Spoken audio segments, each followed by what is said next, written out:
తెలంగాణలో పరిశ్రమలకు భూ కేటాయింపుల అంశం రాజకీయంగా అగ్గిరాజేస్తోంది. పాలక ప్రతిపక్షాల మధ్య మాటల యుద్ధం నడుస్తోంది. ఇదే అంశంపై మంత్రి శ్రీధర్ బాబు, బీజేఎల్పీ నేత ఏలేటి మహేశ్వర్ రెడ్డిల మధ్య డైలాగ్ వార్ నడిచింది. అదేంటో చూద్దాం.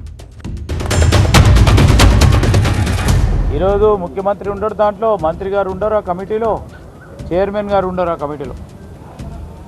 అధికారులు పూర్తి స్థాయిలో సమీక్షించి ఈ బోర్డు మెంబర్ నిర్ణయం ఈరోజు బోర్డు మేము ఏర్పాటు చేసింది కాదు, అనేక సంవత్సరాలుగా వస్తుంది అది. ఆ రోజు 90 లక్షలు చెప్తే పెరుగుతూ ఉన్న ఇన్ఫ్లేషన్ పెట్టుకొని 1,50,00,000 నిర్ణయం చేయడం జరిగింది. 5 ఎకరాలకు ఎంత అవుతుంది? దాని భూతద్దంలో పెట్టి 10 అంతలు పెట్టి 20 అంతలు పెట్టి ప్రజలు నమ్మే విధంగా 2 కోట్ల రూపాయల భూమిని ఉటిగానే ఇచ్చినట్టు చెప్పే ఆలోచన సరికాదని చెప్తా ఉన్నాం.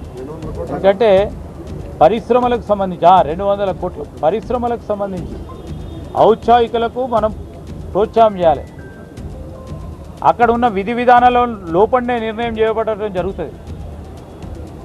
కొన్ని సందర్భాల్లో సబ్సిడీస్ ఇస్తూ ఉంటాం. ఎందుకు సబ్సిడీలు ఇచ్చినావు, ఎందుకు ఇన్సెంటివ్స్ ఇచ్చినావు అంటే పరిశ్రమలను ప్రోత్సాహం చేయాలనే ఉద్దేశంతోనే బోర్డు మెంబర్స్ కూర్చొని నిర్ణయం చేసిన మేరకే ఆ బోర్డు నిర్ణయం చేసింది, ఆ బోర్డు ఇచ్చింది.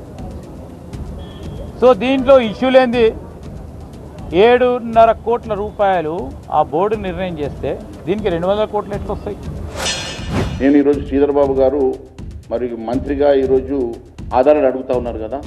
నేను ఇప్పుడు అనేకమైనటువంటి ఆధారాలు ఇచ్చిన ఈ ఫినిక్స్ కంపెనీ నుంచి ట్రాన్స్ఫర్ అయిన 15,000 కోట్ల విషయం కానీ, లేకుంటే ఈ రాష్ట్రంలో జరుగుతున్న భూదందా మీద కానీ, 22A మీద కానీ ఆధారాలు అడుగుతున్నాడు కదా. నేను చర్చకు సిద్ధంగా ఉన్నా, ఎక్కడికి రమ్మంటే అక్కడికి వస్తా. మరి శ్రీధర్ బాబు గారు ఎప్పుడు వస్తారో కనుక్కోండి. మరి మీ ఆఫీస్లో పెడతారా, లేకుంటే ఎనీ స్టూడియోలో పెడతారా, మరి లేకుంటే వారు బహిరంగంగా నిజాం కాలేజ్ గ్రౌండ్లో పెడతారా, ఎక్కడ పెట్టినా నేను రావడానికి సిద్ధంగా ఉన్నా. శ్రీధర్ బాబు గారు సిద్ధమని అడుగుతున్నాను.